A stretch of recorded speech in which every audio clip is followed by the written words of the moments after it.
Hello everybody, welcome to this roundtable discussing women in merchanting. So could we please just do a quick introduction of who we all are and what we do. So if I could start with the lady on the end there. Sorry, my eyesight's not good enough. Natasha Rose, and I am from Andrews Building Supplies, Peterborough. I'm the Managing Director. Thank you. I'm Ashton Kenny, I'm the HR Director for the Build Base Group. I'm Christine Wild, I'm the Managing Director of Catnick. Hi, I'm Lucy Lynch, I'm the co-founder of Toolstation, and my role now is International Managing Director. Thank you. Good afternoon, I'm Glenys Catterson from S&A Builders Merchants in County Durham. Thank you. Good afternoon, I'm Julie Bullock, Group HR Director for Ibstock plc. Hi, I'm Lucia Di Stazio, I'm MD of MRA Marketing. Afternoon, I'm Louise Polston, I'm Commercial Director of Alresford Timber. Hi, I'm Fiona Kerr, I'm the Regional Managing Director for Scotland and the North of England in TP's General Merchanting Division. Hi, I'm Linda Clark of MK Building Supplies, and I'm Director in charge of marketing, digital and categories, kitchens and bathrooms. Hi, I'm Bev Brown and I'm Managing Director of Lakes Bathrooms. Hi, I'm Catherine Gibson, I'm the Managing Director of Travis Perkins Tool Hire Business. Hi, I'm Christine Jones and I'm the Managing Director of Joseph Parr Group. Excellent. Right, well thanks very much everybody.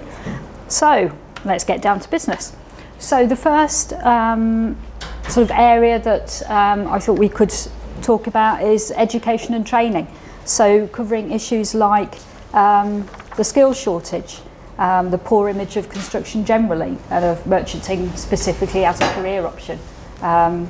Lack of information about the merchant sector amongst young people, particularly girls and young women, and just a lack of perhaps opportunities local to wherever you are all based for women to get involved in the sector. So who would like to kick us off with some thoughts on that to start off with? Linda, you probably may have something to talk about. About the skills shortage in general? Just education and training, what sort of issues? I mean, do you feel that there is either a skills shortage within merchanting now, or perhaps that there will be in the future, that means that recruiting more women is a necessity? I think there's always a shortage of people who are skilled in our industry, and perhaps we don't do enough training ourselves to actually bring them on and to give them the challenges that we need to give them to actually develop their skills. So I'm not sure most of our people perhaps don't have high levels of education when they join us. They probably, in the general branch network I'm talking about, even the branch directors are not really at a high level of education. So clearly there's not a career path that anybody sees out there in merchanting. It's something people seem to fall into, as I did. But once you're in it, it's a brilliant industry. It's lots of fun, and you know the customer base is great. Builders, construction workers, they're all lots of fun. So once you're in it, I think it's a great industry to be in. But it's how do we attract them into that industry, and how do we get people outside to recognise the fact that that career option is there? Because actually, if you're really good, you can go from sweeping the yard to branch director or branch manager in a fairly short space of time. In fact, I think you're top of your company, John Carter, did just that, didn't they? As did lots of our branch directors. So they do come really from starting off in the yard maybe right the way through, and they can travel very, very quickly. So if they do have that persistence and that ability to really make a mark in the industry, there's a lot of opportunity for people there. Yeah, I mean, would anybody agree with that or disagree with that perception? I think it's the whole perception, isn't it, of the industry. Again, I think from a female perspective, it's probably not seen as what individuals would class as one of the highest paid roles that any female would go and look to sort of engage in a long-term career path. So again, I think it's about engaging perhaps with some of the schools, some of the education authorities, and you know, trying to promote that, you know, the construction industry is very attractive for women. Well, I think it's perhaps just an interesting question about, is it just a PR angle which is about the merchanting industry for women, or is it actually about the merchanting industry as a career full stop? Yeah. And actually as part of that you go out there with a whole PR piece that then if you make it appropriate enough will attract everybody. Because I'm not sure if you were to talk to people today about going to start a career, you know, someone who's at school and going to start a career in the merchanting industry, they'd probably look at you like you were slightly strange and didn't know what you were talking about. So there's a whole thing around a PR thing, not necessarily just saying it's for females. I think it's a very good point, because I think the starting point does have to be about building the profile of construction, but the different roles in it, because we've been to speak to local schools and colleges and speaking to students and parents, and when you talk to them about construction or builders merchants specifically, the faces are just a complete blank. They're really not understanding it, and therefore they can't really envisage what potential it could have for their children to embark on a career, and how they could really pursue a very ambitious career within the different roles within merchanting or a supplier of or wider construction.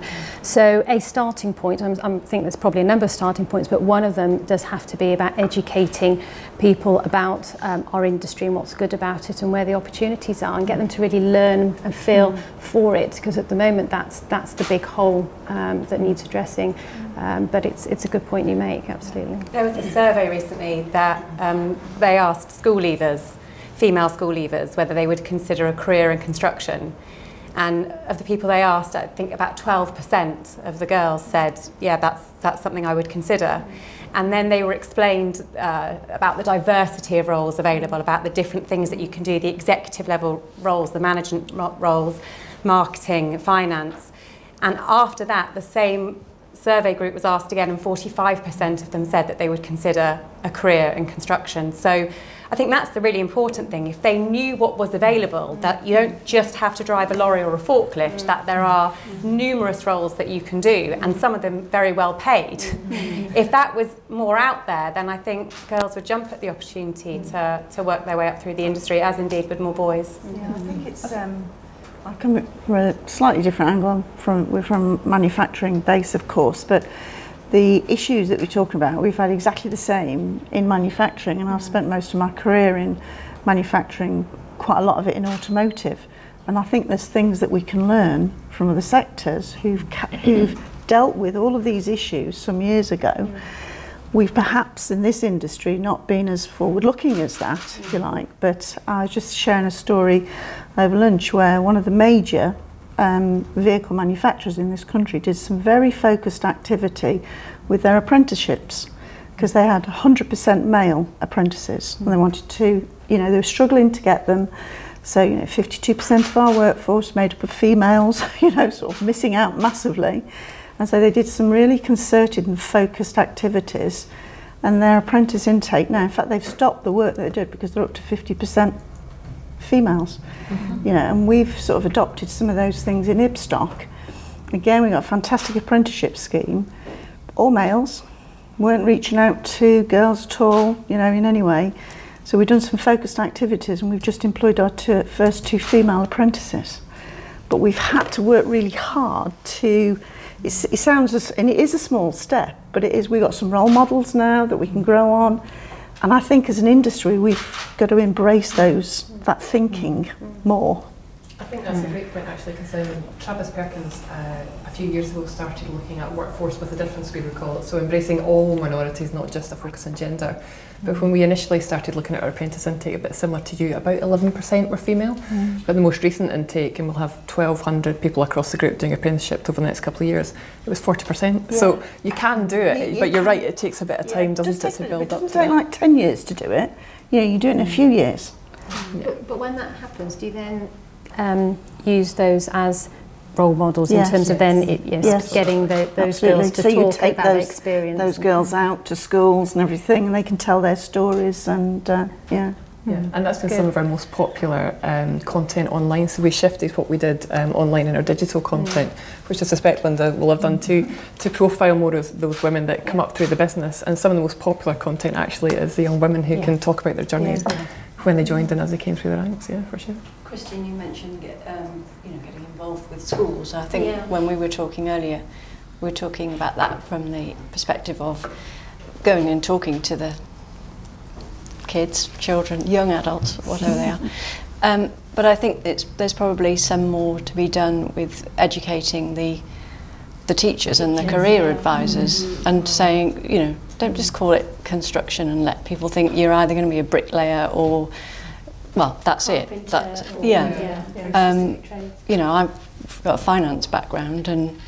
you can add up in any industry, and you know, it shouldn't really have to be about merchanting. If you describe all the roles that are available, then it's, yeah, I think it's educating the adults as much as the It is, yeah. And all of those trades are fading away, aren't they? You know, your bricklayers, your electricians, your carpenters, they're all the trades that seem to be fading away, and I don't know if there's enough communication within the education environment to keep them alive. So what responsibility do you think that the merchants and suppliers have to actually get out to the schools, out into the community, to make sure that these messages are getting out there? I mean, do any of your organisations do anything like school visits or have kids coming for work experience and stuff? We have career evenings events in our local secondary school. So we attend there with a small stand and bring some material where we can share and talk about our business, because we're a local business, so hoping to have local people come and join us, but also have work experience children come and experience the environment and the different roles. Now, okay, we're a marketing agency, but we're specialists within building materials and construction, so it's an opportunity for them to learn about marketing in the context of our markets. And it's always been really positive, and in the end we have recruited some people that have gone on to the sixth form and come back to work experience, or have actually joined us as a sort of a learner, if you like. But it's been very good, and we found that very positive. But that's also where we also found, when we're talking to teachers and parents, and almost the parents, there was one parent last year that was actually quite discouraging, and sort of why would you want to go in that sector? And that was quite challenging, because sort of, well, hang on, and she was really ambitious. She wanted to get into design, and she was very interested in seeing some of the work that we'd done. And then as soon as it was talking about building materials and construction, the parent just completely switched off, and it was really demoralising for the child. I felt quite sorry, because she was clearly keen, but the parents just, it wasn't marketing in retail or marketing in something, some sort of more an environment that they can perhaps relate to more. They can relate to it, so therefore we've had a lot of feedback from our training manager when he's been into schools doing work around apprenticeships, that actually the parents have a really big influence of people at that age when they're thinking about an apprenticeship. So actually it's as much telling them why their child should come and work in our industry as attracting the individual themselves, which is clearly borne out by what you've had. So actually, when you come to thinking about what we do, it's not just about the individuals, it's about schools and it's about the parents as well, because there's a lot of different influences around why you would come and work in this sector. I think our strength is also our weakness there, because the strength that we can offer is that you don't need a university education to come and work in a merchant. You can see yourself through, you know, right from GCSE.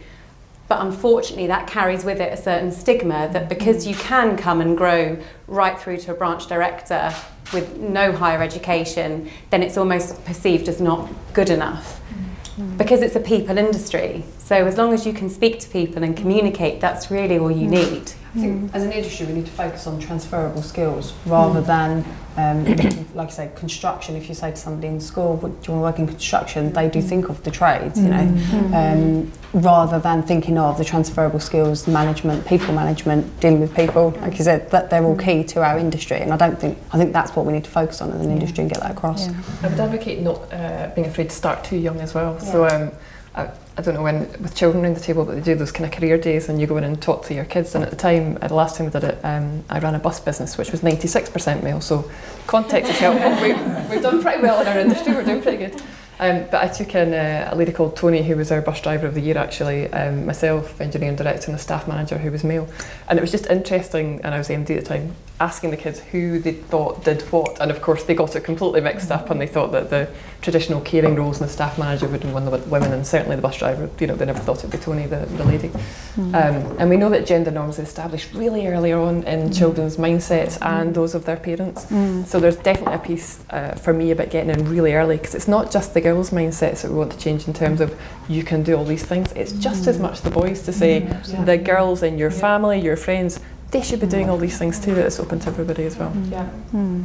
I think just one other quick point that springs to mind is that obviously our customers, our end customer, if you like, the people who live in the houses that have our products, they obviously don't know anything about merchants.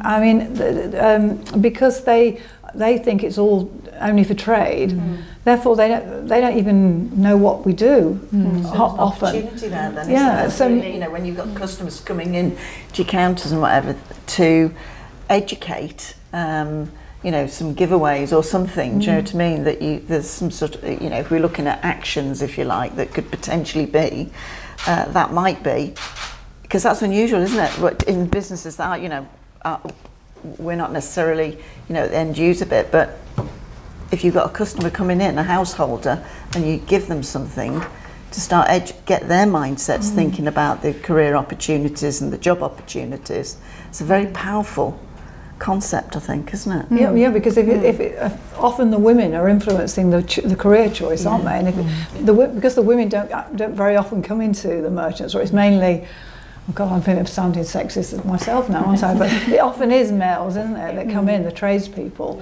Then the people aren't exposed to our industry at all. And so maybe it's an industry thing that we should be pushing. We should be saying, hey, you know, look at us. And maybe we could run campaigns. I'm just thinking we could run a marketing campaign to our end customers saying, you know, have you, your children, have they ever thought about coming into the merchanting industry? It's definitely not just females. For our business, we want to attract good candidates, and we struggle to do that. And like we said, people just don't automatically think of a career in merchanting. So I think, building on something that Natasha was saying, if you think about that, I'd really like us to be a bit more ambitious with that. So if you think about all the careers that are available in the merchanting sector, they're really varied, and the opportunity is huge, and I'd really like to see us be a bit more ambitious with what we can offer to either young adults, to use your phrase, at that level, at apprenticeship level, but also to professionals as well, because you can join our sector at any level and contribute and have a fantastic career. And I think we sometimes get a little bit hung up about what we publicise and what we market, and we can afford to be a bit more ambitious. Would you agree, Christine, with that? I mean, what's your experience of sort of dealing with youngsters generally and trying to tell them about this as a career? I sort of struggle a little bit because we're quite a small employer, in all honesty. You know, we have like 250 people, so the number of trainees that we bring through is only quite small, you know, literally on one hand. And yeah, they are all male that we've brought forward over the last few years. But I do think the working hours that a traditional builder's merchant works doesn't encourage women to want to work those hours. Again, I'm going to sound sexist now, but in reality, the women, we generally, obviously not when they join, but in the reality of it is most of us are the main childcare providers in our households. If the child's sick, the mum stays off. And working 7:30 to 5, Monday to Friday and Saturday mornings is not, it's not enticing. It doesn't sound great when you're a 16-year-old girl thinking, well, I'd like to have a family in the future. I think the problem is the hours that we work, traditional builders merchants work, isn't exciting, isn't great. And obviously we need to get more towards flexible working, but that's hard to do when it's traditional, that they're the hours that you work. In Toolstation we employ 41% of women. So we don't class ourselves really as a merchant because we're on the light side of builders merchants, but we do offer flexible working. So we you know, contracts from 16 hours upwards, and because we've grown, we were established in 2002 and we've grown to where we are today, 300 branches and 3,000 employees. We've had to develop a lot of them internally, so the best people you've got to grow into those roles are the ones that are with you, because they're on that journey with you. But we don't seem to struggle to attract women, and I think that's probably a little bit because of the fact it's flexible. we're probably on the light side a little bit more, but also we're looking for really good customer focusing individuals, and that can be male or female. And we are flexible with our senior managers. We've got 35% women, so anybody at manager level, branch manager. And I think it was our 9th branch we employed a female manager, and she was fantastic. And you know, it really did sort of change our view, because I think traditionally we'd looked for merchanting background as the right manager, and naturally that attracted a male to the role. But as we started to bring in people from other areas of retail, we found that actually women do the role really well. We were having a discussion of that over lunch, the transferable skills, that you sort of get in this mindset. Certainly we've got that in our business where, you know, for instance, you know, if you want to work in a brick factory, you've got to be male. It's nonsense. You know, we've just got a new brick factory coming on, and if you can follow instructions, and you know, it's just absolutely, it's not a heavy job, you know, but the sort of unconscious bias, I think, is something that we have to crack, because I think we've just got those stereotypes, and our people have those stereotypes, and they'll recruit in their image, and then and you have to break that. You know, one of the things we're doing is bringing people in from different sectors, automotive, whatever, different, you know, if you want lean manufacturing, go and look in automotive or whatever, you know, it's like, and they're all transferable skills, and they're doing really well. But there has to be a change at the top of the organisation. That has to be recognised at the top of the organisation for that to work. I remember sort of back in about 2013 sitting with most of our RMs and saying to them, why don't we have a part-time manager? And everybody's like, because you know, you can't manage a store part-time. I said, we're trading 80 hours a week. The manager isn't running the store for 40 of them, so you know, you've got to actually think a little bit outside the box. And I said to them, I'd just like us to have a part-time manager, because you go around lots of branches and you meet women and you think, God, they're fantastic, why won't she, like, we've got this vacancy, why won't she take the job? Oh, because I'm part-time, and you know, I've got children and everything, and my husband's got a full-time job, and I only want to do 20 hours. You think, well, you know, we could have 2-3 managers running the store, but obviously you've got to balance that really well as well, because that can have, you know, its challenges. But it's certainly something that I think has made the difference for us in terms of having more women in our business. And how much impact do you think the fact it was you as a woman, you know, as a female leader, how much impact do you think that had on that sort of culture change? I think they, you know, the team were all male, obviously, but they took it and took up the challenge, because they knew women in the business that could run the store part-time. So I don't think they were sort of, oh no, but I think the natural thing is when you're looking to replace somebody, you're looking at people you've worked with before, you're looking at industries you've been in, and that tends to lead down the route of finding a male. So actually just saying, can't we look for some of our really good supervisors to run our stores and put them on a training program to give them that confidence, because quite often most of the people we bring through, especially female, lack the confidence to do it. So once you give them that, that's then the next step to sort of supporting them through. That's a great case study though, isn't it?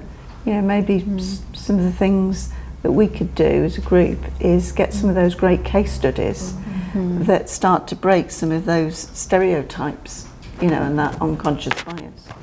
I think your business sort of sounds like it's more sort of on the retail side, which automatically attracts women. And I think sort of as a builder's merchant, that's what we struggle with, you know. And you're going to some of our branches. We started thinking though that when we first started and we were selling building products, we felt that we'd got to get people from, you know, our competitors, which were merchants. So we were looking for that type of person. But then we actually said, actually, you know, what it's about here is we're fixed price. It's about just serving the customer and offering the best service you possibly can, and we don't need just men for that. We can, and so we did make a conscious change very early in our business, saying actually, yeah, we can have, you know, we can have anybody. You know, it doesn't have to. You're always looking for the expertise, and obviously, naturally, because of the sector, you tend to find it's been a male environment for a long time, so you're naturally getting more men than women. But once you start to look at retail in other areas that do great customer service, then you can make a bit of a change. Yeah, and I think that's the change. I think that's the change that needs to happen. It needs to be more of a, actually we are retail, rather than we are construction or we are merchants, we are retail, which will automatically, I think, attract more females into the business. And it may be looking at actually, this may be a step too far, but actually the term builder's merchant, because those two words in itself can be off-putting as a description. It's a bit difficult to understand what it is, and then so you're having to describe it, but it also doesn't sound very attractive. So it could be that it's a different, it's not necessarily removing it completely, but a supplier of building materials, or the products we sell go into making your home, the roads that you walk on, using ways of softening it around, so that actually people can understand that when they look around, whether it is in their immediate home environment or in their schools or in colleges or in hospitals, everything they see around them are materials that are supplied through a stockist. And the word builder's merchant could be the thing that probably makes it, creates that bit of difference that could help if we looked at ways of describing it differently. But equally referring to as construction, I don't think helps. No, we're not in construction. We sell building materials, and the minute you say construction, a lot of girls are instantly turned off. They think you mean lugging bricks and putting plaster on walls, and it's not what they want to do. Well, I think your point is really right, because how many females might be more attracted to helping you build your home or improve your home than it would in supplying building materials? Because it's exactly the same thing, but the connotations are different. And we've been looking, trying to persuade our people to sort of think about changing it from MKM building supplies to MKM helping you improve your home, or whatever it might be. Not just to attract women, although I think inadvertently we might end up with more women in that kind of environment, but because that's what we're doing. We are providing anything that goes into the home pretty much. And it's not the builder's merchant tag is quite harsh, quite male, I think, in the way it sounds. And all the roles we were saying about before that are in merchanting are also in, if you want to go and work for M&S or Debenhams, or you've still got the buyers and the they're exactly the same people, aren't they? The same roles, should I say, in our business as there are in any of the retail businesses, pretty much. But it just seems more obvious to people, I think. People definitely think they've got to have a trade card to come in. Yes, they do, into a builder's merchant. They think it's some kind of closed shop. But to Lucy's point, there's definitely something in the mindset of the people that are doing the recruitment. So one of my sub-regions is in Cumbria, which is one of the less populous areas of the country, if you know it. And they've actually got one of our highest divisional averages of women in the business, and it's partly because they have to go and seek out new talent in unusual places, because they're not surrounded by lots of people who have been in merchanting for years. So we've got a shepherdess, we've got someone who used to work in the post office. They've got a real variety of people who have been incredibly successful, but it was partly because by virtue of their geography they had to go and find them more actively than some of our other places where they were maybe a bit less focused on finding great talent and kind of maybe taking the slightly easier option of people that had experience in our industry already. I think maybe we should get a bit smarter at recruiting, because if we're recruiting for the skills that we need, that is customer service skills, sales skills, all of those sorts of skills, and that we actually start to think about using psychometric testings or assessments or whatever to get those kind of people in. It might just by the very dint of doing that, we might get more females, because those kind of skills do lend themselves to the way that females work very, very often. So perhaps we should get smarter at that, rather than relying on the guys to recruit people in their own image. I think you said that, and I firmly believe that's what people do. Even though you try and train that out of it, you can't help it, can you? And how you go to market is really interesting, because we had a problem down in Kent, and we couldn't get people in one of our factories. And they said, we're going to have to do whatever, it's like, I can't get people. So I sent my recruiter down there, employed somebody, and said, go and have a look. Go have a look at how they're going to market, what we're saying, how we're selling the company. And they'd gone to the same people, they'd gone to the same place, looking for the same, they'd exhausted that pool. But there was a whole other, loads of pools around, and we went and got all the people. We just looked at it differently. And it's moving people's mindsets of thinking, well, what do we do now? Because we can't get the people. And you just have to get a bit more creative than that. Now. We're starting to move away from people with industry experience and just look for the people. You know, I just want someone with the right attitude on board. You can teach them any part of merchanting or the skill set that we need. We can teach them. It's getting the right candidates for us through the door. That's what sort of we're struggling with. And once you create those people, they create more of the same change, which is great. As well, doesn't it? Yeah, and you start to build a different reputation. Our newest branch was 50% women, and it wasn't a stipulation that I put out there. I just sort of said, ideally, you know, if we can have one chap and one lady in the yard, and the same on the counter and the same in sales, because women also like to come into an environment and not feel that it's massively testosterone fueled, which if you walk into a yard that's got all male operatives, and if you walk into a counter that's got all male counter staff, and you know, maybe this is your first experience at a merchant, and maybe you don't know all of the products by their nicknames rather than by their real names, and you don't know the right terminology, it's actually incredibly intimidating, or it can be. And so I just wanted customers to be able to walk in that yard for the first time and to choose whether they were served by a man or a woman, and then to walk into the counter and make the same decision. And it just kind of evens up the balance. It makes the workplace slightly more retail friendly, and it's that thing of we're not just for trade, we are for retail, and if people don't see themselves reflected when they walk in, then it can be intimidating. It is actually, because it's interesting. It's just I've just recalled something where I've been in a few times into a builder's merchants and actually felt exactly that, quite intimidated, because they are all men, and I didn't actually know quite what it was that I wanted. I got a pretty good idea. But it was when I first looked around, I thought, they're just going to think I'm a stupid woman, you know what I mean, and doesn't know what I'm talking about. And as it happened, they were very useful. But seeing if there was a woman there, I probably would have gravitated towards there first. It would have been less intimidating, I would say. Like you say about knowing the nicknames for things. I went in somewhere and I felt intimidated, and because this was coming up, I thought, why is that? And I don't think it is because I'm a woman. It's because I don't know enough. I don't know if I'm going to say something stupid. And I think so. Probably that approach would help women walking in. But also, there's I don't know, the 30% of men who feel exactly the same. Actually, they're not DIYers. No, but they probably wouldn't feel as stupid that they might not know. The LGBT community is also really important, and why I kind of strive for that, because you know, again, I have my gay friends when they come in say, oh, we'd never go into a builder's merchant because you know all that testosterone, all those scary men in there, all those alpha males stomping around on their forklifts. So I think it's not just women but also LGBT. We need to make our workplaces more diverse so that people feel comfortable coming and shopping there. That's got to be the most. We can sell more product that way. It's completely self-serving. It seems to me the most obvious thing. I think diversity in all its forms is important, isn't it? Yeah, definitely.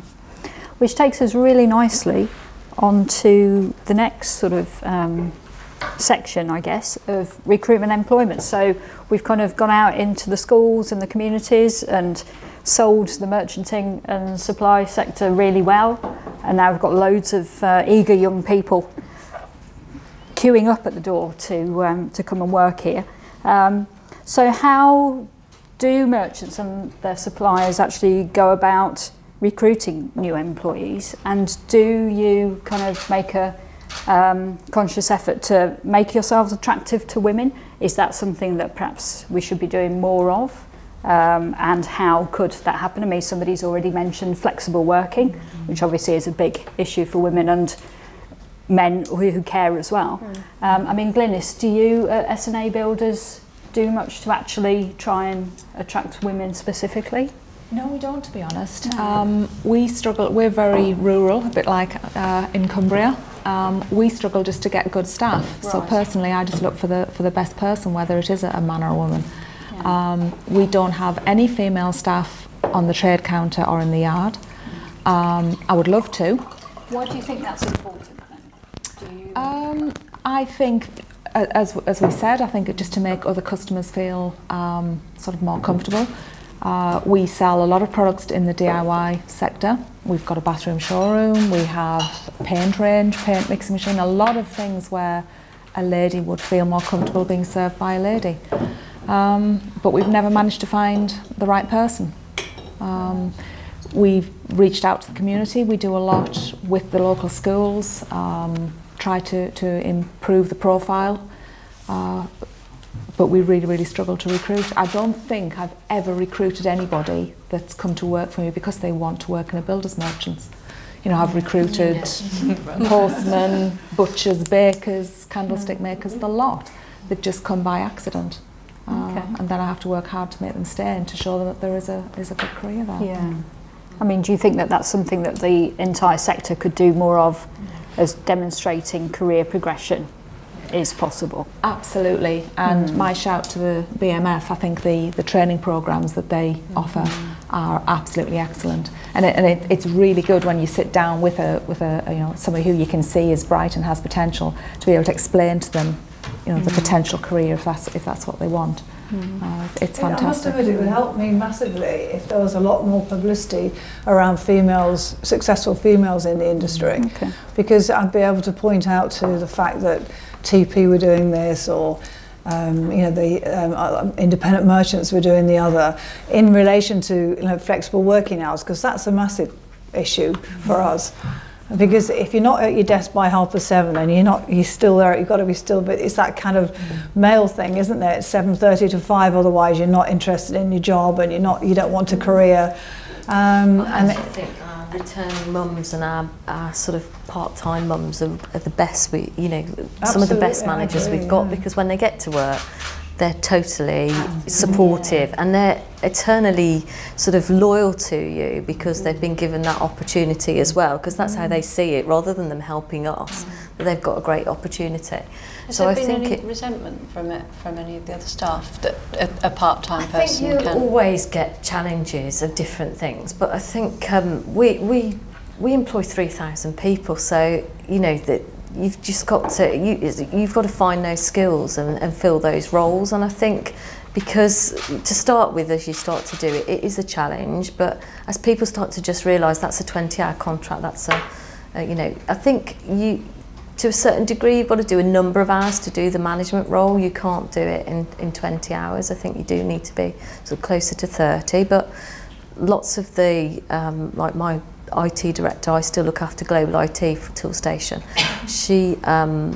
She's just returning back from maternity leave, I think, you know, and she's coming back part-time, but I'd have her back every day, you know. If she's only doing 35 hours, 36 hours, that's absolutely fine, because we can work with that. So I think because we're open 80 odd hours a week, you can manage that, because you're not in every hour of that business is operating. The long hours actually help us. The 7 till 5 is a really good thing, because it means that you've got such a long window of opportunity to work from. And I find that some returning mums would rather get in at 7 and leave dad to do the school run, and they maybe do 7 till 2.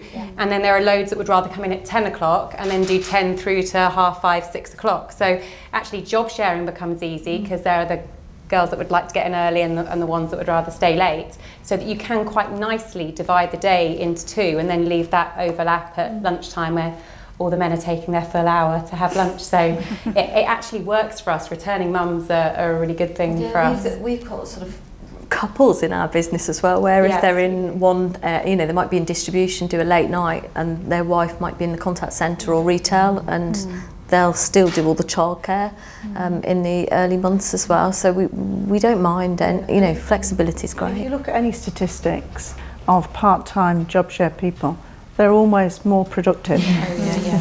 Always. Don't chat for any of the time. Get in and they just work. Focused, So that's good for the big companies, but what about the sort of the small independent builders merchants? Would that be an option for anybody? Yeah, I'm probably as small as they come, and that absolutely works for us. Yeah, very much so. Because good people are good people, and if you want to retain them, then you'll do whatever it takes to do that. And I truly believe that with both my returning mums, I think that they are actually more productive now than they probably were, you know, in their mid to late 20s when they were doing the full 7 to 5:30 slog.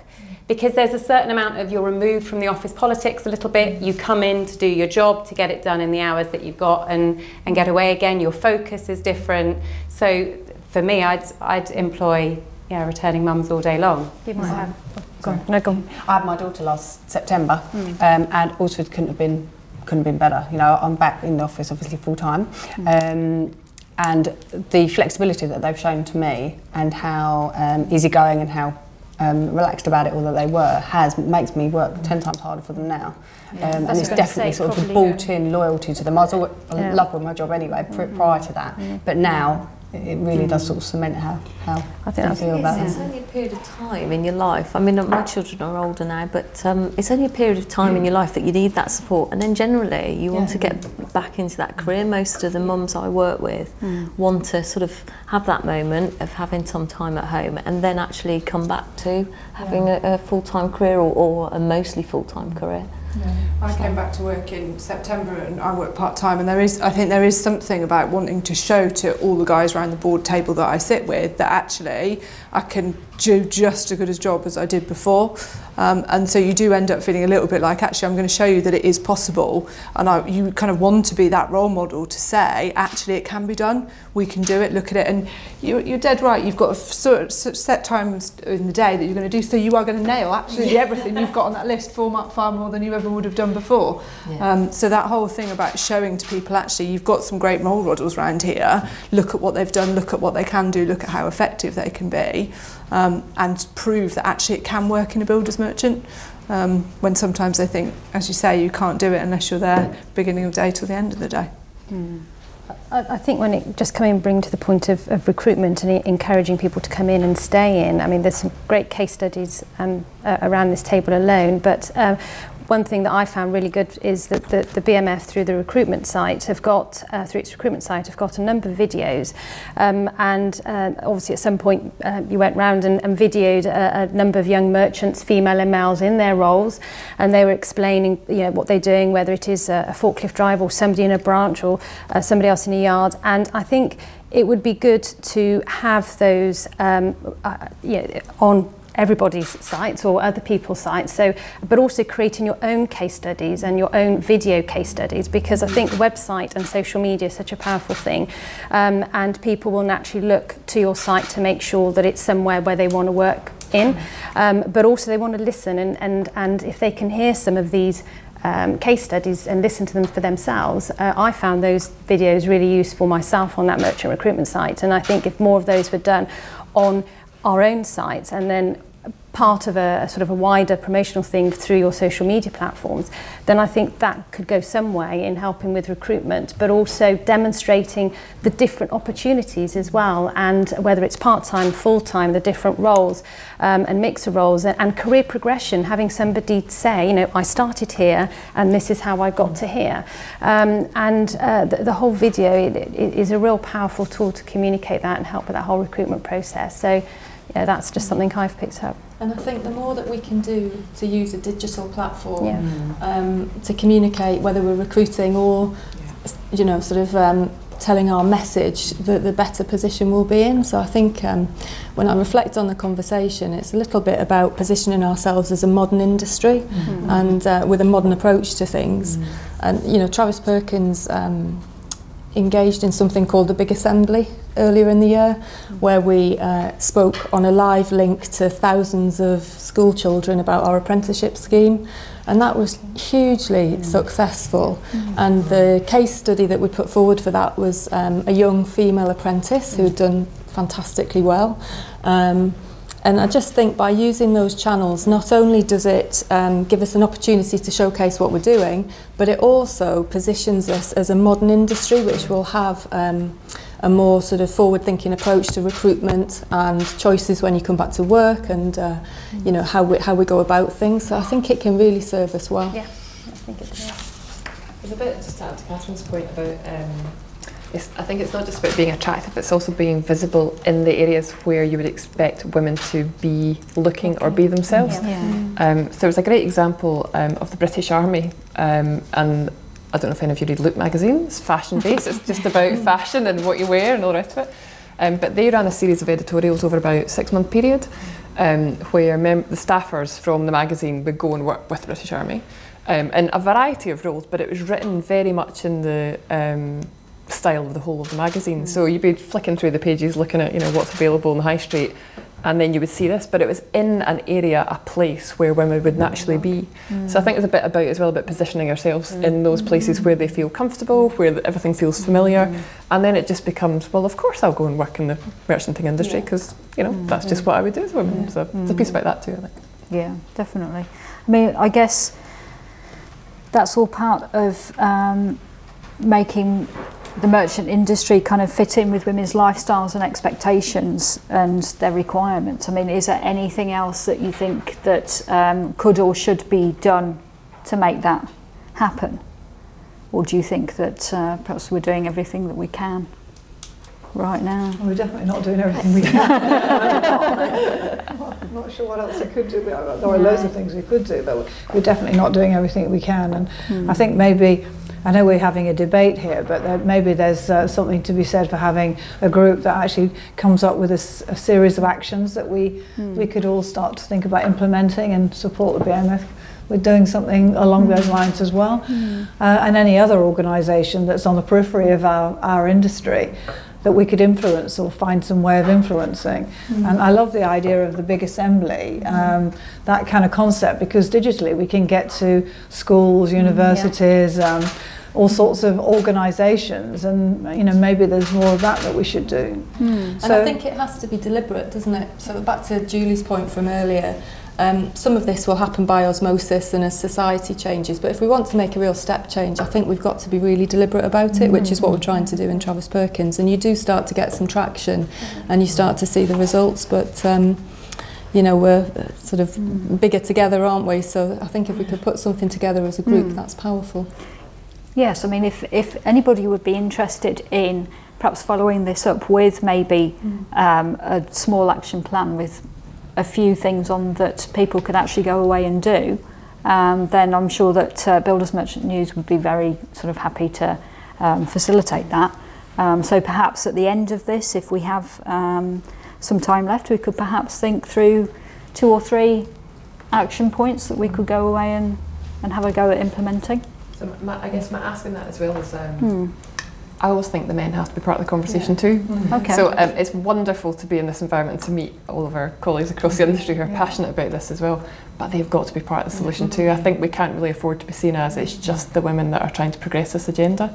It's just about equality, it's just about everybody and all minority groups, albeit we might lead with women, but they've got to be in the room. So I know John's sitting very quietly over in the corner there, but the more male voices that are heard as part of that, then it becomes a much stronger message that's just that's everybody wants to hear. Because there is a real balance in terms of driving an agenda that gets them to buy into it rather than turn off from it, from seeing it's something that, or actually it's all about feminism, or that there's all sorts of, you know, bra burning and that sort of thing, because that, if you're not careful, that's what the guys think. Because we've done some initiatives around bringing together senior women in our business, and it's like, oh, what's going on over there? And actually you want them to be part of the conversation and part of the debate and buy into it, because in the business, if there's, you know, 85% are male already, you need that power behind you as well. So it's a definite point that actually you can't just be seen as the women driving the agenda. Actually, it should be everybody driving that agenda, because it's got a benefit. The agenda's about talent, isn't it? Absolutely. And that's what it is. It's about getting the best people. I mean, that's what, when John sort of mentioned it to me, I sort of was a little bit cackled raised and said, no, we just want the best people for the job. I don't care whether they're male, female, if they've got a horn. I don't care. We just need good people in the industry. And I think for me it's about opening it up so that you get the best people applying, so that you can then choose. But actually, if you don't get the women through the door to even choose from, that's the problem. So that's the bit you need to change, and then the best person who should get the job. Exactly. And targeting that sort of 50-50 split on shortlists, which is what we're trying to do in TP, that, back to your point, takes a lot of focus and attention, and you have to be really deliberate about it. But that's where I think we should go to, a conversation about talent and trying to get a 50-50 split when we're recruiting and going to market. And our male colleagues are well up for this. I mean, we might come on to this a bit later, but I had a female colleague in one of our branches recently who I spoke to because she had a really bad experience actually with a customer who came in, and I'm paraphrasing slightly, but broadly told her that she should have been at home with her children, and her and women like her with the problem with the economy. That she should have been, you know, looking after her children. So, I did mention my own children, and I wasn't staying at home.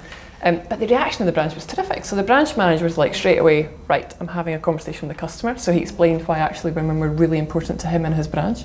he reached out to other branch managers locally as well, you know, just to make sure we could get more support around the colleague in question. And then the bit I loved the most, actually, of their own back, when International Women's Day rocked up, completely unbeknownst to me, the whole branch, purple t-shirts, all the men next to the women, they posted up around the branch some fantastic examples of female role models, and they had some cracking conversations with customers who absolutely loved it. The whole branch was right behind that lady. She's never felt more supported. But that reaction of, no, she's part of our team, you know, wearing it with it. I think you'll find that she has a really great appetite across the board to support getting that it. across that actually, conversely to what people believe, I think that it's one of the least misogynistic industries. You know, I came from acting where, trust me, that is so like riddled with it, as thankfully now a light is being shone on that industry.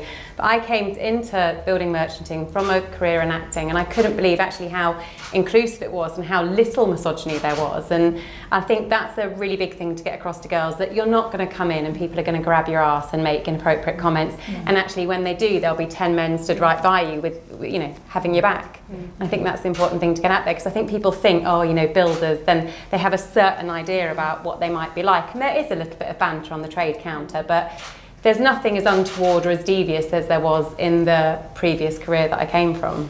It's an important point. I mean, I've been in the industry for 20 years, and I was talking actually to Christine and Bev during lunch, and when I started attending some of the events, and it's not so much about you know, all the men and the males that I've come across have always been exceptionally nice and supportive, but it's very daunting when you attend one of these corporate events or industry events, and for your first time all you see is lots and lots of men in grey suits, and when you start to know them, they are all extremely friendly, extremely nice, very supportive, but you have to break that barrier and have that confidence to break that barrier to talk to them, and then think, gosh, I wouldn't go anywhere else. You know, I've been in this industry 20 years, it's fantastic, they're great.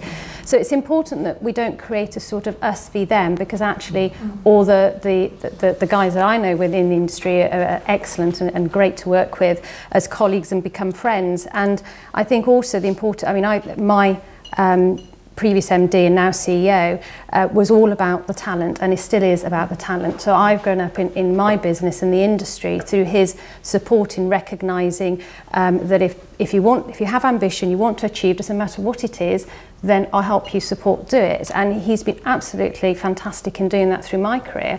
And it was never about whether I was female or male, but I think I've been fortunate in actually landing in the industry, again, by it just happened. I didn't wake up one day and say I'm going to be in the construction or merchant industry. It just happened.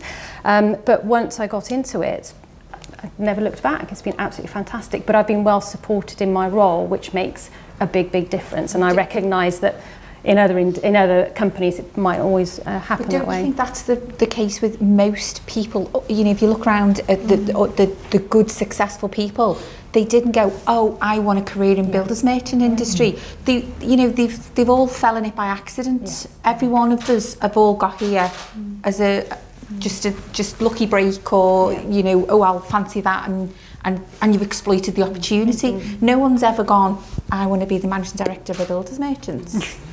Yeah. Are you sure? That's a point, because it could be that you know, that's one of the things you have to change. That actually you have to put that seed, sow that seed much earlier on within children's mindsets and their parents and schools and colleges, to recognise that actually there's a lot of very successful people in this industry, and you can be as ambitious as you like, and you can also transfer from one role. I mean, I started in my business on the research side, and then 10 years on I fancied going into the marketing side, and my MD at the time said, well, absolutely, give it a go. So, you know, it's good that you can also transfer from one side and other roles, but it's getting that understanding and knowledge and awareness at a much earlier stage in different ways outside the industry, not just within. And then when they are here, being able to be more transparent about what the opportunities are. Because I don't think that's always clear where they can go and what they can do and how they can be supported. But it is about talent and encouragement, really, more than anything else. I just think, sorry, go on. I was just say, like you say, it's important to take the men with us, I think, because the danger of it being, you know, having this label of this is for women, is that they will switch off. And I understand, I mean, Travis Perkins is massive, but if you do put quotas on it, I just worry that you employed her just to get the numbers up, and it really should be about the best person. And if it doesn't quite get 50-50, but you've got the best people, then I kind of think... I suppose my point was really about it being intentional. Yeah. So we wouldn't have a quota. We would sort of try and be intentional about getting a diverse shortlist. Yes. So not leaving it to chance. Yeah. Talking, you know, I've just been listening to a lot of people said here, we fell into this by chance. We want people not to fall into it by chance, to want to, which is your point, that you're doing some intentional things, so you're not leaving it to chance. And absolutely, with a mindset of going to find some talent, and the most talented person, the best person would always secure the position. But just to acknowledge that if we want to move the dial, we have to do something different and to challenge ourselves maybe a bit more strongly than sometimes we have done in the past, I think. I think that moving the dial is really important, because I know the guys in our organisation, when they heard I was coming here, they're all going, oh yeah, you're going, I know what's going to go on down there, sort of thing. Don't come back with any fancy ideas.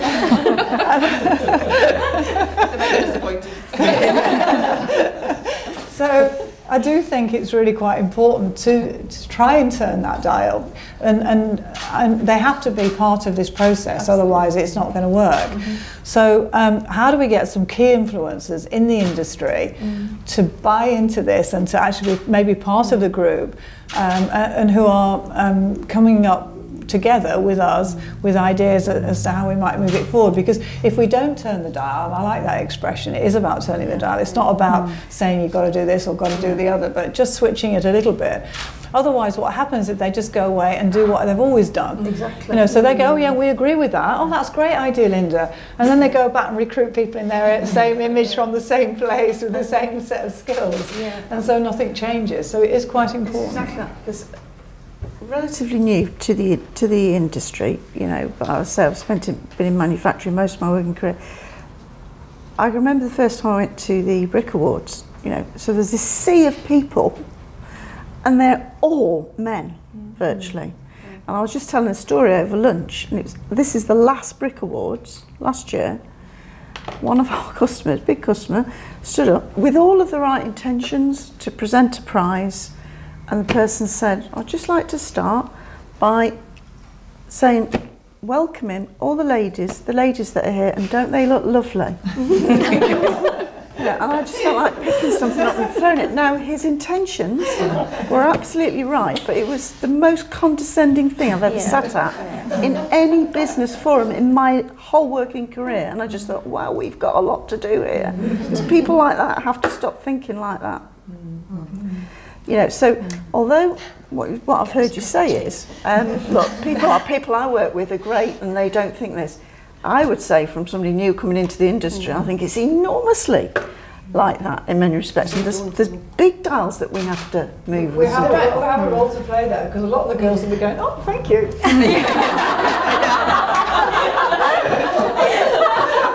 Well, not the ones I was with. And not this one either. You know, I feel like throttling them. But men want to work in a diverse workplace as well. They want it as much as we do, because they don't want to just come into work every day and just be surrounded by members of the same sex. You know, they want to have. It creates I believe it creates a happier, more balanced workplace, and I think that benefits both men and women and customers. So everyone wins from that. But maybe a little bit of education on turning down the patronisation would be good. I think that is. I think, like I said, I've only been in the industry for 2.5 years, but even just since I've been in it, I think that is fading out. I really do. I think the younger. I think as we recruit and we position ourselves, no matter what the actions are out of this group, it needs to be positioning the merchant industry for new staff, new recruits, not just women. And as the younger people do come up, the young merchants. Some of the people in there, they would never have made that comment, and there is that old boys club feel that's definitely fading out already. But I don't think we should underestimate that still exists. It does, but quite, I mean, I've been in the industry 29 years. When you first joined, you know, the language on the counters you'd go in the shop was choice, to say the least. Well, you know, but you know, and the calendars, the calendars. But you know, that's gone now, and you know, it's 20 odd years, but it's quickening. You know, the places are cleaner and more professional looking, and everyone's saying we all recognise that we all need to be more appealing, full stop. And so that sort of patronising stuff is well on the decline. Well on the decline. Although when I go to a BMF meeting, I'm the only lady. Well, yeah. That was my other comment I was going to say. I know there are other sort of roundtable discussions, and for me, as somebody else from outside the industry looking in, it would be much more powerful rather than, as much as I love being here and meeting everybody, and I agree it's a really good thing to do, it'd be really powerful to see us on those other roundtable discussions rather than it being all men, which it currently is. Do you think that perhaps the next one should be a mixed men and women panel then? I think we should just all be invited to whatever's going on, and if it's a little while ago, and it was literally all men sat around discussing the industry, wasn't it? And I remember thinking, okay, well, just one would have been nice, just a woman, you know. But so that's exactly. We shouldn't have to have separate things to big up the girls. We should just. We are here. We're included. We're part of it. So why aren't we visibly part of it? Because if we were visibly part of it, then that already helps with the recruitment drive. But when people look through the industry magazines and just see navy suit, grey suit, like bloke after bloke after bloke, then why would they think that industry was for them? Because they don't see any women represented. Do you think conversely you don't want to just be there because or feel you're there or you've been invited as the token woman? I'll take the token vote if it gets me there. I've got no pride. So do you think then that, and this, yes, go on. It's just come to me. Why don't we all go back to our businesses and invite one very senior guy to come along to the next meeting and to show, you know, if we could bring somebody. I thought you were going to say to show us that. To show them off. If we could bring somebody who would support what we're doing, like, you know, if you get John Carter to come, or I could get David Kilman to come, or whatever. Depending what they're doing.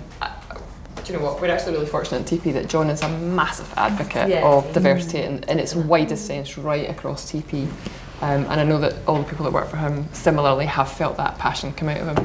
And that, I know, you know, he was one of the driving forces behind all the stuff that, you know, Lucy and Kath and I have talked about already. And there's a whole ton of other stuff as well. You know, we absolutely have a chief exec that has this in his heart. And it's made a massive difference to our business. So to your point earlier on in terms of leadership from the top, that absolutely helps. But I think for me, like, I wouldn't want to bring one of the other directors because I can deal with this by myself. So if there's other men that want to get if the men want to get involved, then let's get them involved, or let's us get involved on the other roundtable discussions that are going on in the industry, rather than I'll come along and see what I'm doing and handle it by myself. I wasn't thinking to come along and see what we're doing. I was just saying if we're trying to influence the industry and trying to get them on board, it was in that context, not in the context of, you know, we can't manage it on our own. Christ, we could do anything. I should imagine the girls in this room, the women in this room. But it's more about being part of that adoption process where we're trying to get people to adopt new ways of doing things. And the very first thing is that we have to actually get them interested enough to want to go along with it, if you see what I mean. That's all. That's what I was saying. I think, sorry, I was just say, if we solve the recruitment issue of getting good candidates through the door, we don't need to do anything else. That's all we need to do. Yeah. It would be nice not to need to have this at all, wouldn't it? Ideally. But then for me, I was just going to say it all comes back to that piece around talent, because actually people in the industry should want to have a conversation about how do we get the best talent into this business, and actually it should be a diverse group of people having that conversation. It doesn't matter whether you have to create it. It shouldn't have to create a whole situation of a whole group of women in a room to talk about it. It should just be about the best people in the industry talking about how do we get more great people to come and join us. But I think there is another aspect to it there a little bit, that it's not just about getting them in, it's about keeping them. But you can't keep them if you haven't got them in the first place. But there is something, it goes back to the point, I think, about what the environment is and the culture is that you've got in your business. For instance, you've got a lot of women in your business, haven't you, Lucy? Yeah.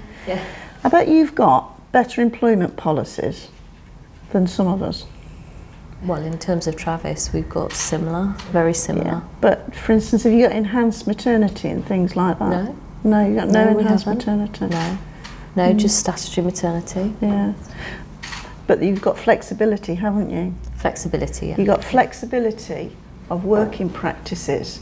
So there's something about how you create the environment to keep women.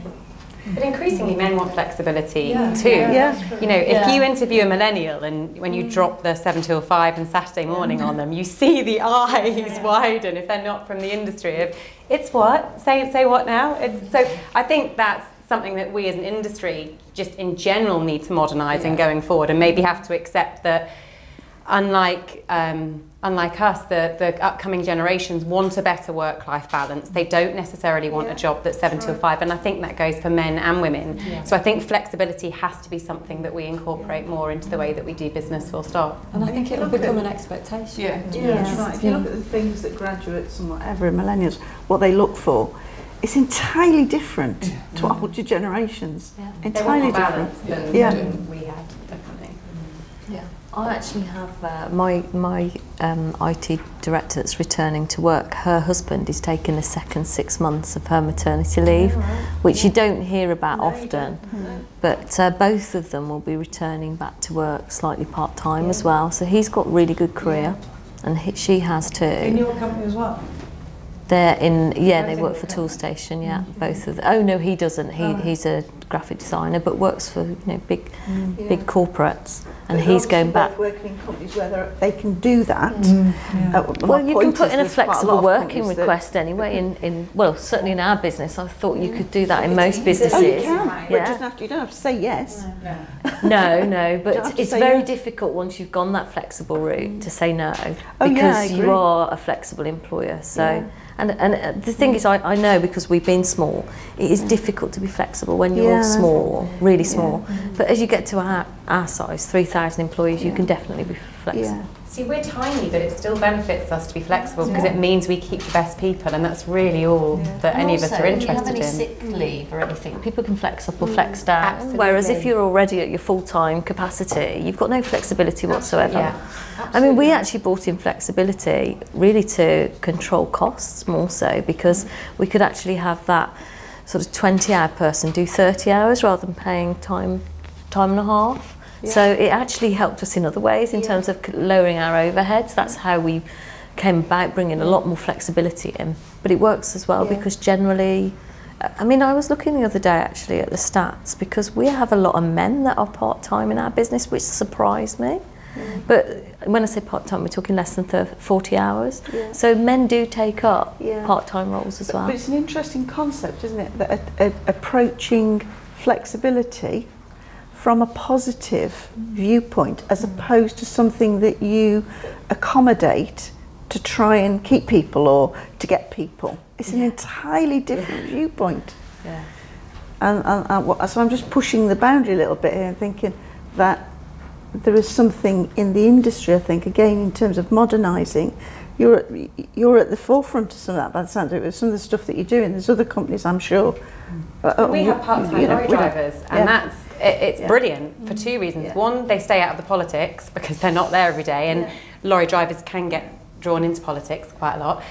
So one, they stay out of the politics, and secondly, it allows us to have older drivers work for us. Our oldest driver is 73. And he is great at a 4-hour day, but then obviously there's quite a lot of handballing in our industry, and by the end of his shift, which is normally 8 till 12, he's good. He wants to go home, but he doesn't want to give up work completely. He wants to still come in and be in the workplace, but he does more loads in that 4-hour time slot that he works than somebody who works all day. And actually we don't have a requirement for a full-time member of staff. So I think part-time members of staff bring an awful lot to the table, men and women. Is there anything that you do specifically at Catnick, Christine, that fits in with all of that? Again, you know, we're very much a manufacturing environment, not quite pushing the buttons in respect of investment. There's still a lot of manual handling in our processes, but again, we don't have a problem in losing people. So you know, we've got people who've been there 40 years plus. The issue we're having to face at the moment is that we're having to introduce more flexibility on our shop floor because of, you know, the age profile, and you know, because of the type of work they're doing. They're FLT drivers, they're doing a lot of manual handling. You know, once you're getting to a certain age, there's only a certain time you can do that in a week. So again, flexibility has been very important to us in order to maintain our level of productivity and you know, it's been invaluable. Okay, great. So that once again takes us nicely onto the next sort of area for discussion, is retention and career progression.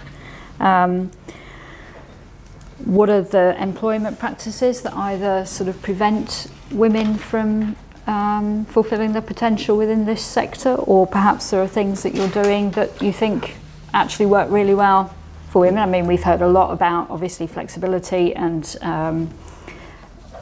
things like that, but what are the sort of employment practices that you either sort of implement yourselves now, or that you think there should be more of within the sector that would make sure that the women who would like to get where you are today actually stay within the business? Would anybody like to have any thoughts on that? So we probably come at it from a slightly different perspective, from the sense of our size as well. But we've been one of the top employers in the UK for 9 years now, accredited by the Employment Institute.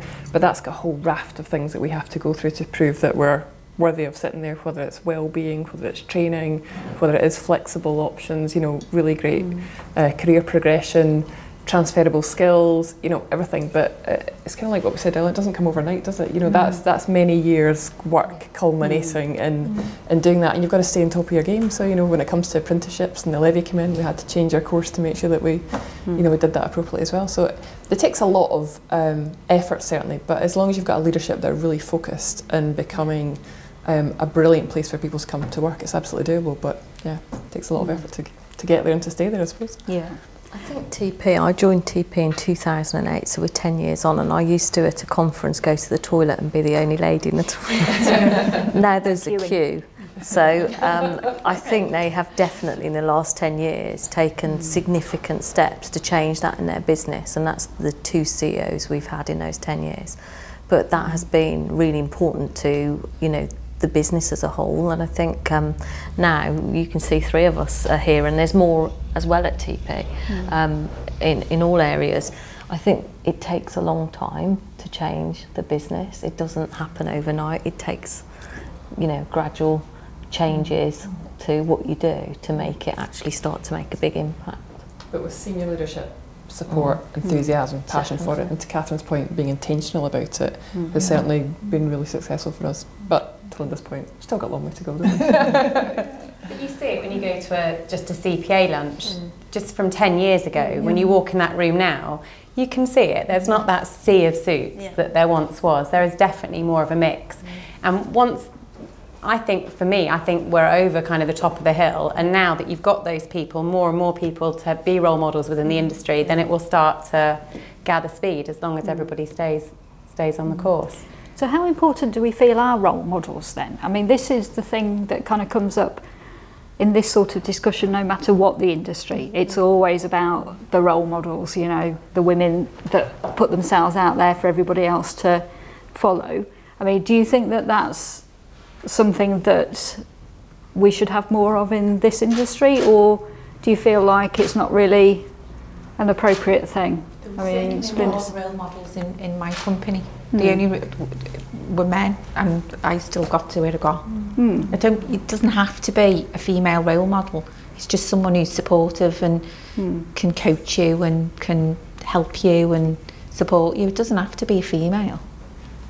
Like you were saying about case studies earlier, I think it's just so visible that, you know, if you have got a role model, then you can see what happened with the career path, and you can kind of picture yourself there. I think it's invaluable. And I just think it subtly changes the norms, doesn't it? So what is normal, you know, without role models, as soon as you get a female leader, then that becomes, okay, this is what we do around here, so why can't somebody else do it? So it's a bit like the 4-minute mile, isn't it? You know, it takes a long time to get there, and then it's much more achievable. But on the point about retention, I think this is about creating opportunities for talent, again, I'll use the word again, to feel valued. So once we've cracked the recruitment and the, you know, attracting talent to the organisation, then I think it's really important to create opportunities for individuals to feel valued, whether that's in their role on the counter or whether it's in project work or something more broader. I think that's something, again, that we should think about.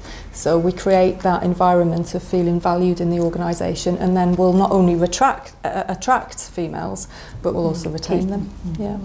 I think the role model is really important though, because I know for a fact that if we took on a female branch director and she became a top performing branch director, we'd be recruiting females like mad. I promise you, that's it. So it follows performance. You know, if we can demonstrate that we're doing a great job, particularly in that area, I'd love to get some female branch directors. I would absolutely love it, with a proven track record, who, you know, their performance was great. It would make such a massive difference in our business, and not just in our business, I think, because then that person would be held up as an icon, because there's so few of them, isn't there? I don't know how many there are in Travis. How many female? We've got 7 female MDs, and we've got about 120 branch managers. Have you? Oh, yeah. And when you get to EBM level and assistant branch manager, you've got a whole plethora more as well. Yeah, so that's a lot. Yeah. Now you're asking. Don't know. How important are your family-friendly policies then? You know, maternity leave and things like that, in terms of when women, you know, in terms of returning from maternity leave? Have you focused on that, or is it not important in your business? We did a bit of benchmarking before my time with Travis, but and it was, you know, in line with the employers of our size in any industry actually. It doesn't. I don't think it's so much that. It seems to be coming back down from, I guess, from my experience in operations, the local branch attitude and the support you've got in the branch from your team and colleagues round about you. So we've got branch managers too, or assistant branch managers who do work part-time and do job share and do, but you know, it's to kind of your point earlier on, it doesn't really matter the size of the branch. If you think about it a bit differently, you can flex, change, shift, move stuff around to accommodate other merchants then outside, because clearly you've done, you know, you've done an awful lot around that, but is that the reality is we've still got a dynamic where we've got, I think that's the reason we're here, we've got a male-dominated, predominantly male-dominated environment. So I suppose my question is, maternity leave or family-friendly, how much of it is a facet of that in terms of attracting women and retaining? I'll tell you why. I have done quite a lot of work on this. And what I've just lost a female, we've just lost a female to another company, and she got to be in the 30s, early 30s, got to the stage where she wanted to go and have a child and whatever, and actually she went back to work for her old company, and I said, well, why have you done that? Because you know, you've got a fantastic career in front of you here, and da-da-da-da. She said, because I get a better maternity deal there than I do with you. Okay, so it was very important enough for her to leave the business, and it was solely over that. She wasn't disengaged or anything like that. Is that an issue in your businesses or not? I didn't even look at it. When I took my job 2.5 years ago, and obviously I've had a child last year, and didn't even come into it at all. Because I think if you're working for the right company, you can have that conversation, which I obviously had to have, and they're flexible enough. I don't think, well, for me it wasn't an issue. After 6 weeks. I was back after 3 months. And I ambled back in, 4 months later. I was like, oops, sorry. And it's that. And I think because I've gone through that, you know, I have a lot of women say to me, we'll be back in 6 weeks. And I go, okay, yeah, I'll see you in 6 weeks. And it's fine that they won't be. And I wouldn't expect them to be. And some are and some aren't. And that's absolutely fine. And it's just, we're all different. And everyone has different expectations of motherhood and of their career and of balancing the two. And you just accommodate and you find a way. And I think that's the way. And again, sometimes the men want to take the paternity leave or take a longer paternity leave, and that's also fine. It's just, I think our family-friendly policies generally within the sector and the industry are somewhat behind other industries I've been in. It's not something anybody's ever raised with us, and as our, you know, statutory paternity is 2 weeks. You know, you take your statutory maternity pay. It's certainly not something that I can recall anybody leaving because of the maternity pay. It might not necessarily be a reason. I mean, I'll give you an instance where somebody did leave, but it could be a thing that people, I know, for instance, again, graduates and the likes, the millennials, will look at those sort of family-friendly policies as a whole. And I suppose I'm just pushing the boundaries a little bit. Are we thinking in the box, or are we thinking to the future? Holidays they get. People are more interested in holidays. Yeah. I just think it's about modernising as an industry, full stop, isn't it? And that's how you attract the best people of either sex, and making sure that you provide the work-life balance with or without children, because some people just like to spend time with the cat or the dog, and that's also fine. So do any of you ladies feel that you're role models? Do you act as role models, do you think, to other women witin the industry? Not necessarily good ones. Bad ones are the best. I don't think we're as good as big upping ourselves as men are. I think, and maybe that's a bit reverse sexism right there, but I just feel in general, even women within my organisation, when I say you've done a really great job, they almost look surprised. Whereas if I say to a man, you've done a great job, yeah, I know.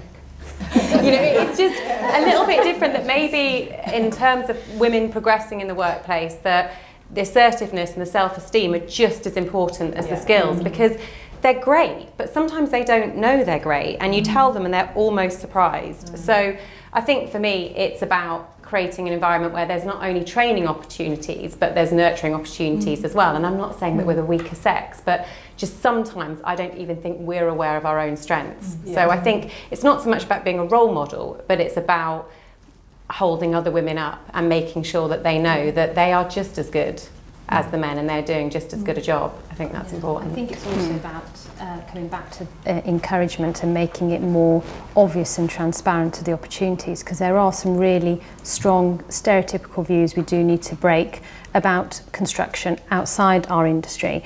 And until we do some of that, whether you're male or female, we have a problem with young people wanting to join our industry or see the potential.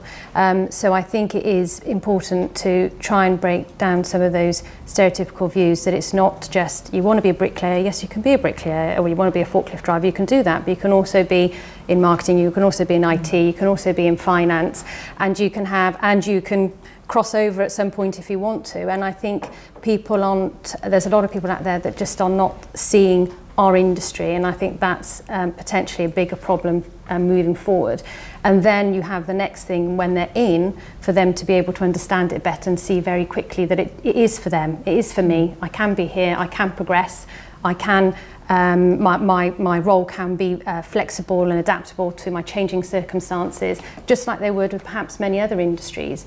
But I think fundamentally that real breaking point should be about people knowing we're here and we exist and what we're about, and actually it's appealable and attractive, and that they could really achieve. And I think a role model as a female is probably a part of that, because one of the stereotypical things is that construction, male orientated, do I go into that kind of environment? What is it going to be? What can it do for me? So to maybe have a number of examples illustrating the mix of gender, the mix of roles, the mix of flexibility, and it comes back to the case study things, and getting them out there to outside the industry, so we help with that retention and encouragement, but also outside the industry is really, really important. But keeping doing that over a period of time, because you don't break a stereotype overnight, or a stereotypical way of thinking overnight. It's something that you have to keep plugging at for a period of time. And equally, you can't put the onus just on a group of people or one industry body, because it's too much of a job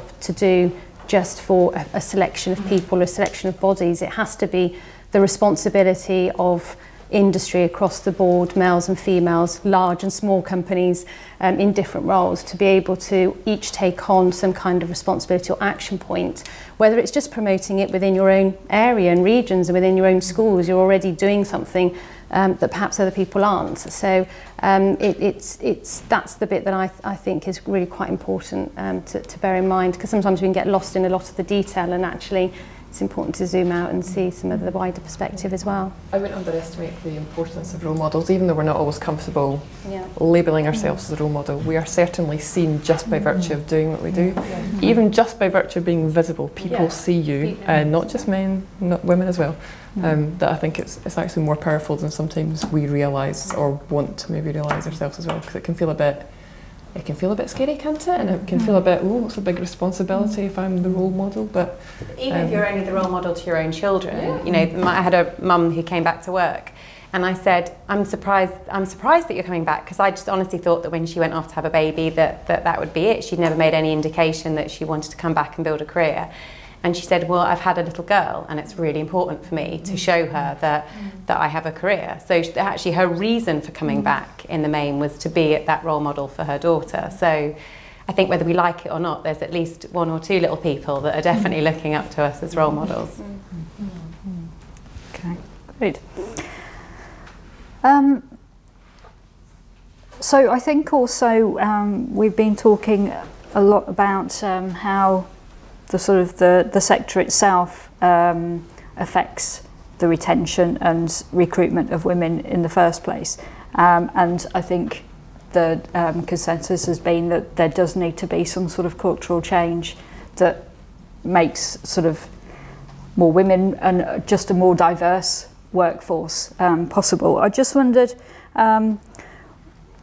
whether things like the physical working conditions in the sector, just the culture in general, what sort of impact they've had, do you think, on women coming into the industry? Has that been at all a consideration for any of you guys when you sort of joined and on your career, your progression through the industry? I bet there's not one of us here who started in the yard. No, but I mean, everybody kind of around the table has said that you've kind of come in, you know, by accident, as it were, and I just wondered whether any of those people who start in the yards tend to come in by accident. But we don't want, women don't want to work in the yard. We don't want to work outside in the rain. We don't want to wear that horrible stuff. I have a female yard person. Do you? So, yeah. There's not many of them around.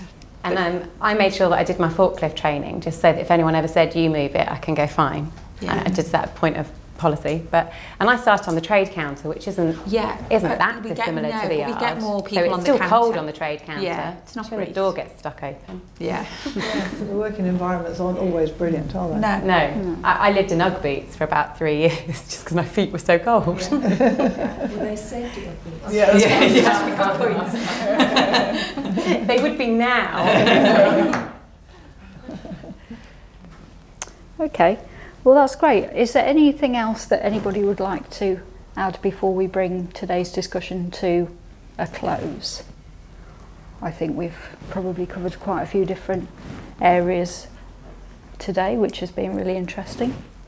We've talked about apprenticeships, and we've talked a lot about the different roles that are available, and I think certainly probably in the bigger companies, rather than go to do an apprenticeship to be a something, I just wondered if they can be kind of widened so that, you know, you go and do a week's work experience, and ideally you'll get to see a bit of everything that goes on, but a week, you know, that doesn't really give you a flavour. But I just wonder if there is scope for actually getting them in the building and saying, well, go and have a look, you know, at the forklift driving, do you fancy that, or being on the trade counter, or being in a nice warm office. You know, I don't know if there is scope for that, because traditionally you do go to be an apprentice for something, but maybe in the bigger companies there's scope to show them more. We do a lot of that in our business, so we have a lot of, you know,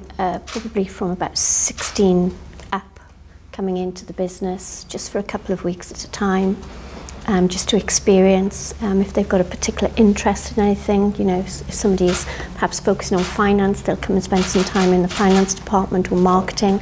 But of late, you know, we've had a lot of people, young children coming in and looking to go and work with our electrical and mechanical engineers and things like that. So, you know, we've got 6 lined up now through the summer who will come in and spend about 2 weeks working in different parts of the organisation. Okay. But again, that's from a manufacturing perspective as well, so quite different to merchanting. Maybe you could have a chat with John about the BMS apprenticeship programme. You've got to be careful about stats, because before I came into the builders merchants industry, I worked in the rag trade. and 90% of the people in the industry were women. And I was the only one that was a manager. Yeah, exactly. So you've got to be careful that, you know, it's giving meaningful career opportunities to people, not just putting bums on seats. I mean, I think for me, the bit I don't think I've particularly talked about, we talked a lot about bringing apprentices in at the beginning of the career, but actually how do we, when you're further on in your career and you've worked outside of the industry, actually how do we help you as a successful female understand that this could be your next career step, and actually you could come and do a senior role in this business? Because otherwise, if we just, it's a slow burn to get apprentices through, and actually that's one of our things, is to change the gender dynamic at an apprentice level, so it is the right thing to do. But actually, how do we show somebody you can come in and be a regional manager in our industry, having never worked in a builder's merchant industry before? And actually, I think that's equally as much of a challenge as getting people when they're at the start of their career. Because particularly in our business, you have to be time served. You've got to have worked in that industry, you've got to have worked your way up. Actually, Julie and I were talking about over lunch, you don't necessarily, because you've got the people with all the builder's merchant knowledge that you ever need underneath you. You need good leadership skills and all of those sorts of things. So there's a piece for me as well about getting people in when they're further along in their career as well. Yeah, and I think that sort of comes back to what we were talking about in terms of how we market ourselves and the opportunities that we have, all the way through from trainees and apprentices right through to senior leaders. And somebody talked about careers web pages and you know, how we digitally use and reach out to people, and it's something I'm sure that the BM can help us with in terms of changing. You know, if we all went away from here today and looked at our website, our own websites, and looked and think, how culturally diverse, what picture does that paint? It would be a start, wouldn't it? I think, you know, I mean, you might all say, yeah, they're great, actually, they do what we want. Certain ones that I've looked at aren't. I think we've got some work to do, though. We've got some work to do with ours. Well, we're doing it at the moment. Do you think we need to take a step back and think about why it's so important for us, and if we can understand the argument for why this is so important to the sector and how beneficial a diverse workforce is going to be for the sector in the midterm, then we might find it a bit easier, I think, to make some changes in our own organisations. Yeah, good point. Do you think the industry understands that? In part, absolutely. Yeah, in part, but I think with everything you can always do more, and you have to repeat and find different ways of communicating and different ways of sending that message. Yeah. But I think it's changed. I think if you read all the demographics and everything coming through of younger generations coming through, they won't stay in jobs as long, they won't stay in the same sector, they'll move much more frequently. We're seeing some of that already. So where we've been and where we will be in the future, I think will be very different. And if we really want to, we've got a job to change that dynamic of 85% to 15%. I think it's going to get harder. You know, so what we do now will prepare, because those people that have been in our industry all their careers, we've got loads of them in Ibstock, they're all retiring. They're all retiring. And we got to get the new generations coming through. So it's, I suppose that's why I'm just sort of pushing some of these about where we are now and that changing demographic, which we somehow got to get our senior business leaders fully on the page with that, you know, because it will be different. I don't know if, John, if you've sort of seen that, if we've done any research on that at all. I haven't seen anything particularly, but it is very much changing demographic. I think though, I mean, I look at my sort of parents' generation and they've come out of final salary schemes, and I think things like pensions make a big difference on today's generation. When you're in a defined pension scheme, the loyalty to that company changes. They are few and far between, so I think the younger generation are going to make choices, and they're going to be career choices, because no longer am I in the final salary scheme, I'm in the defined pension scheme, which means, you know, that there's something not keeping me, whereas, you know, it was quite an attractive thing for some people of my parents' generation that saw you through, because at the end of it, I'm going to be actually retiring at 55 with a pension that is almost what I'm finishing on.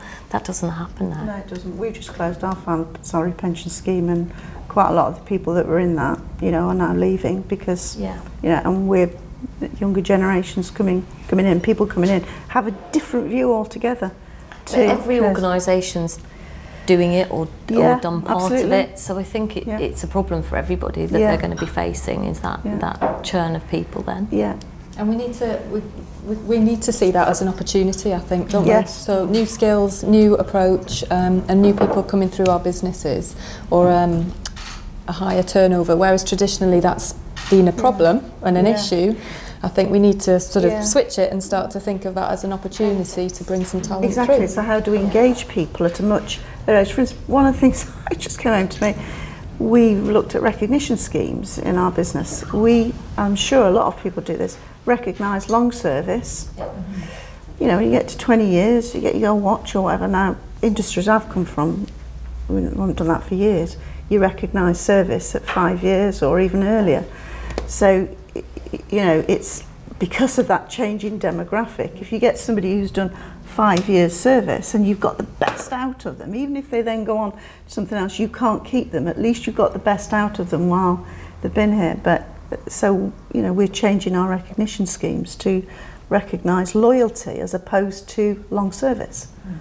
It's just, it's a nuance that I think, again, in that change in demographics. That means you've got to recognise the poor performers as well as the good performers. Yeah, absolutely. Which is a bit of an issue in my head anyway.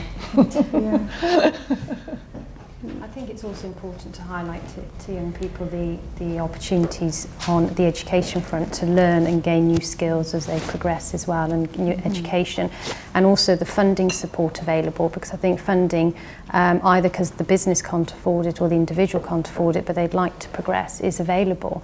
And I know a few people in this room are members and liverymen, but the Worshall Company Builders Merchants works closely with the BMF to help provide some of that funding and support to young individuals who they recognise as actually wanting to learn and wanting to progress and gain qualifications and so on, and potentially financially they can't, so they're there to be able to do that. And it's also getting people to understand that there are support mechanisms in place to help different people at different levels to get ahead in this industry, where perhaps you won't have it in other sectors. You know, it could be something of a benefit in this sector that isn't always available in other sectors.